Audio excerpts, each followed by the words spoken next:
जय हिंद दोस्तों, I am Vijay Rajput and I welcome you to the chronicle post. दोस्तों, भारत और रूस धरती पर अपना सूरज बनाने की तैयारी में लगे हैं। असल में इस टेक्नोलॉजी को थर्मोन्यूक्लियर फ्यूजन कहा जाता है। न्यूक्लियर फ्यूजन रिएक्टर बनाने वाले देशों में शामिल है यूनाइटेड किंगडम और हमारे एशिया का ही एक देश साउथ कोरिया और हमारा पड़ोसी देश चीन। चीन क्लेम करता है कि एक पर्टिकुलर टेम्परेचर को वो लोग पूरे 7 मिनट तक न्यूक्लियर फ्यूजन रिएक्टर में सस्टेन कर पाए हैं। इस हिसाब से चीन एकमात्र ऐसा देश है जो इतने लंबे समय तक 150 मिलियन डिग्री के टेम्परेचर को सस्टेन कर पाया है। अब इस टेक्नोलॉजी में भारत और रूस एक साथ मिलकर काम करने वाले हैं, जिससे चीन को खतरा है कि कहीं वो पीछे ना रह जाए। देखिए दोस्तों, ये तो हम सभी जानते हैं कि भारत और रूस के रिश्ते बहुत ही गहरे हैं। भले ही दोनों देशों के बीच डिफेंस सेक्टर में व्यापार थोड़ा कम हो गया हो, पर अब व्यापार दूसरे सेक्टर में डाइवर्सिफाई होगा। पिछले कुछ वर्षों में वेस्टर्न देशों ने भारत और रूस के संबंधों को कमजोर करने की काफी कोशिश की है, लेकिन बिल्कुल इसके उलट भारत रूस के रिश्ते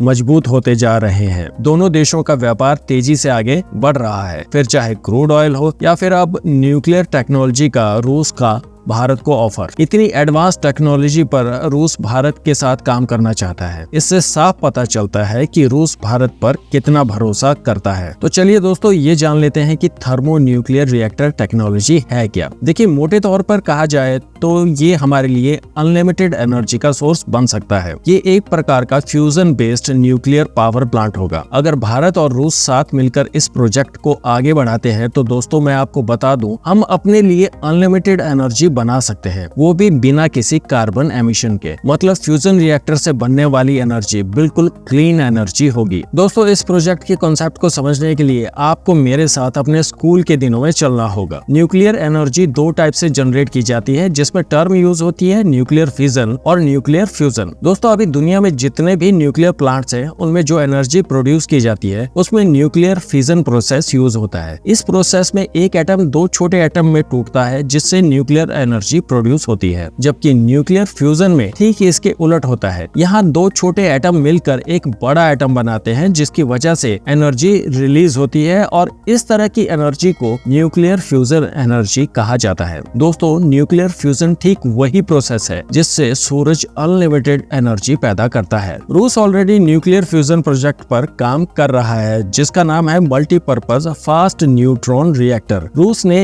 इसी प्रोजेक्ट पर भारत को साथ काम करने का ऑफर दिया है। अगर रूस और भारत न्यूक्लियर फ्यूजन रिएक्टर बनाने में सफल हो जाते हैं तो हम अपनी एनर्जी रिक्वायरमेंट को काफी सस्ते में पूरा कर पाएंगे, क्योंकि फ्यूजन रिएक्टर में यूरेनियम और प्लूटोनियम की बिल्कुल भी जरूरत नहीं पड़ेगी, क्योंकि इसमें हम ड्यूटोन का इस्तेमाल करेंगे, जो हाइड्रोजन का एक आइसोटोप है और ये धरती में काफी बड़ी मात्रा में मौजूद है। और दोस्तों, न्यूक्लियर फ्यूजन के प्रोसेस में रेडियो एक्टिव वेस्ट जनरेट नहीं होगा, बल्कि इसका बायो प्रोडक्ट हीलियम होगा, जिसे हम अलग अलग तरह से इस्तेमाल कर सकते हैं। न्यूक्लियर फ्यूजन रिएक्टर में अगर कोई हादसा भी हो जाता है तो वहाँ भारी रेडिएशन का खतरा नहीं होगा, जिससे ये काफी सुरक्षित विकल्प बन जाता है। इस समय भारत में 20 से ज्यादा न्यूक्लियर फ्यूजन पावर प्लांट मौजूद हैं, जो 7500 मेगावाट की ऊर्जा पैदा करते हैं। 2030 से 32 तक भारत का लक्ष्य है इसे बढ़ाकर 22,000 मेगावाट कर दिया जाए। ये न्यूक्लियर पावर प्लांट भारत की एनर्जी रिक्वायरमेंट की केवल 3% हिस्सेदारी रखते हैं, जो भारत जैसे विशालकाय देश के लिए